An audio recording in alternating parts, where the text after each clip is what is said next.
नमस्कार मंडळी, आपल्या श्री किचनमध्ये स्वागत आहे। आज आपण बनवणार आहे मैसूर पाक। मैसूर पाक बनण्यासाठी लागणारे साहित्य: चण्याचं पीठ, तूप आणि साखर। सुक्का एक मोठं भांडं घ्यायचं आहे, त्यात चण्याचं पीठ घालून घ्यायचं आहे। एकही चण्याच्या पिठाची गाठ ठेवायची नाही, सगळं व्यवस्थित असं फोडून घ्यायचं आहे।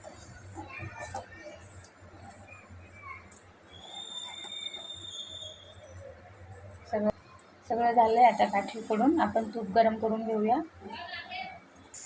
एक कढई किंवा पॅन तापवून घ्यायचं आहे, त्यात तूप घालून घ्यायचे। कढईत आपण तूप घालून घेतले। तूप एवढं गरम होऊ द्यायचं आहे की वाफा निघतील, एवढं गरम होऊ द्यायचं आहे।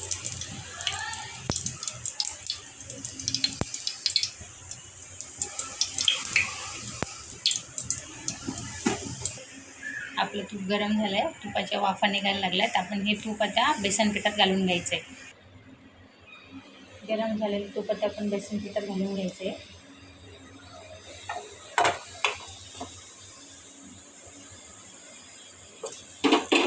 त्याला व्यवस्थित हलवून घ्यायचंय।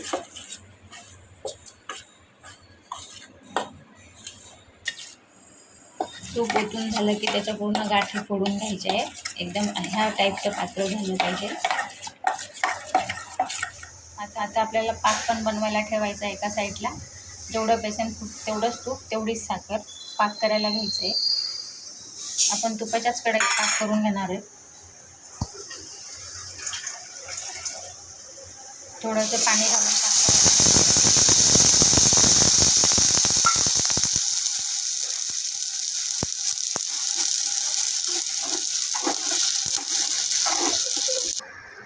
पाक बनवायला घेतलं आहे। आपण पाक बनवतोय, हे त्याचा फेस कमी होईपर्यंत याला ढवळत राहायचे। साखर परत रिटर्न बनली नाही पाहिजे। आपला हा पाक रेडी झालेला आहे। रेडी कसा झाला ते कळण्यासाठी एका वाटीत थोडंसं प्लेटीत पाणी घ्यायचं, त्यात 2 थेंब पाक टाकायचं आणि असं जमा करून बघायचं। जो गोळी जमायला लागली की समजायचा पाक रेडी झाला आहे। पाक रेडी झाला आहे समजायचं, झाला आपला पाक रेडी। आता ह्या पाकामध्ये आपण जे तूप आणि बेसन एकत्र करून ठेवलं आहे ते घालायचं आहे।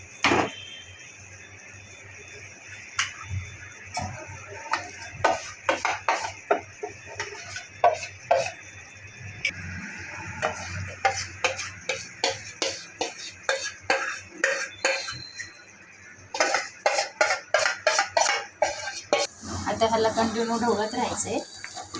जोपर्यंत याची जाळी बनत नाही तोपर्यंत त्याला ढवळत राहायचं। मध्ये मध्ये एखादा चमचा तूप पण घालायचं आहे। गरम करून ठेवायचं आणि घालायचं आहे। गरज लागली की तूप पण घालायचं आहे मध्ये मध्ये।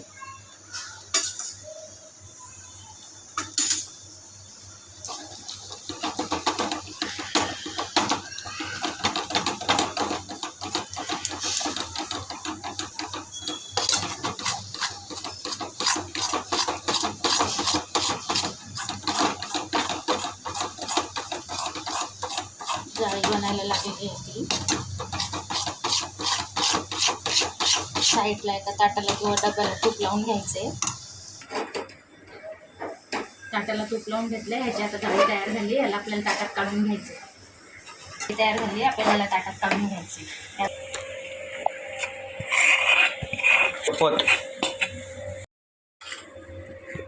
ताटाला पसरवून लावून घ्यायचे। आता ताटाला लावून घेतले, थंड करायला ठेवायचे। थंड झाले की वडी पाडायची। आपला मैसूर पाक रेडी आहे। असा जाळीदार खुसखुशीत मैसूर पाक रेडी आहे, हॉटेलसारखा। व्हिडिओ आवडल्यास लाईक, शेअर आणि सबस्क्राईब करायला विसरू नका।